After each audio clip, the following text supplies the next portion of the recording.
to welcome our guest and say a few words. Thank you, Professor.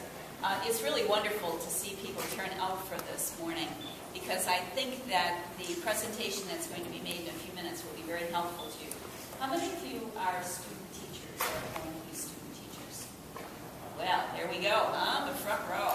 So you'll be learning about some things that not only can you use in your own studies, but I think that you'll be able to use in your student teaching too and share with your students. So it's a win-win situation. I'm glad to see you turned out at 8:30 in the morning. I wanted to say just a word about Secretary of State Ralph Mollis. I consider him to be a friend. He is a member of the Portuguese community, which I consider to be very important at Rhode Island College.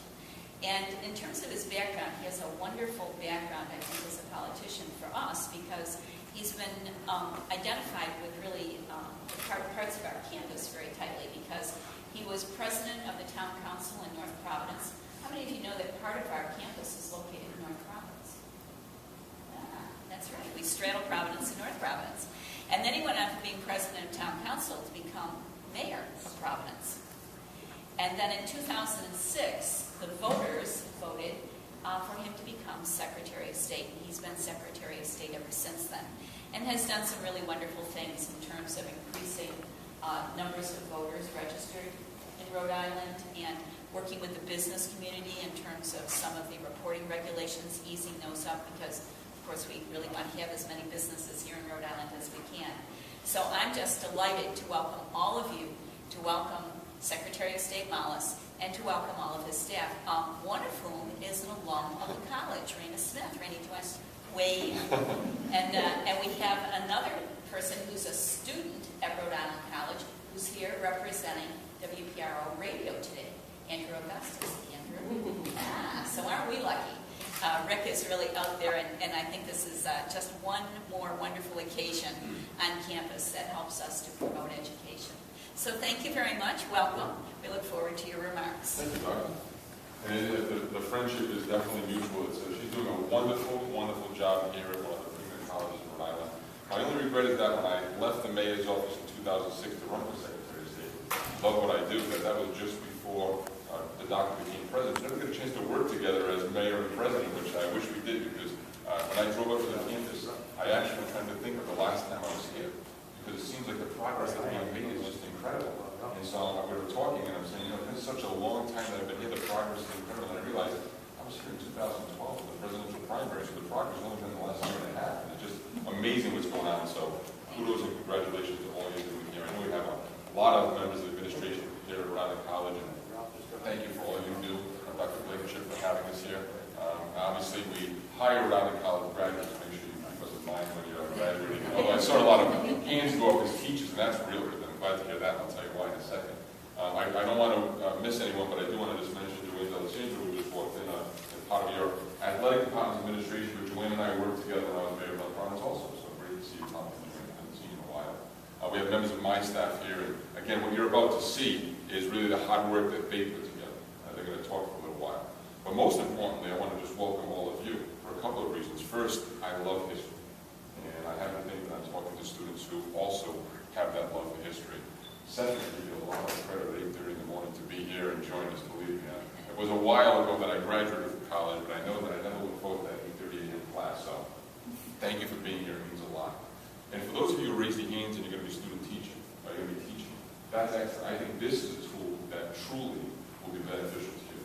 I mean, we developed this for journalists, for historians, for educators, for researchers, for individuals who want to know what's going on, who can find about the history of Rhode Island that's in our Westminster Street office and find its tie to American democracy. Now, I know I'm preaching to the choir when I say this, but Rhode Island has a real rich history.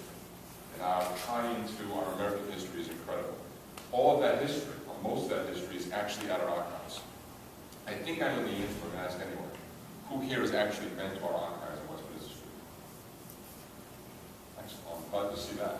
That's excellent. I encourage you to do that. To the students, free parking, by the way. So I encourage you to stop by.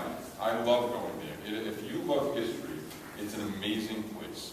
When I got into office in 2007, one of my goals was to truly promote, preserve, and protect the history of Rhode Island. And I actually took a checklist of the things I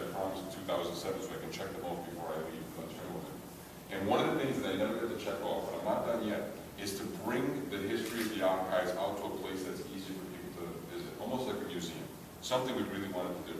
We've made some strides. We have history at the archives that dates back to 1638, 2 years after Roger Williams founded the College.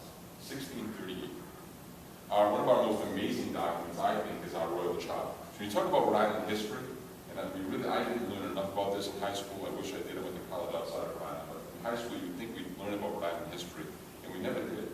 Rhode Island was the first region, territory, to actually get religious freedom, to get protection from its neighbors, to get rights that no one else ever had before in the line of that world. And that was in 1663. We still have that document. And that document was actually in a display case for many, many years at the State House.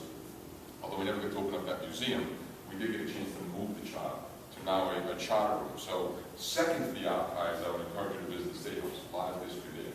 But now we have a charter room where now we display our charter and some amazing history. We have a copy of the Declaration of Independence. We have letters to and from George Washington, John Hancock, Thomas Jefferson.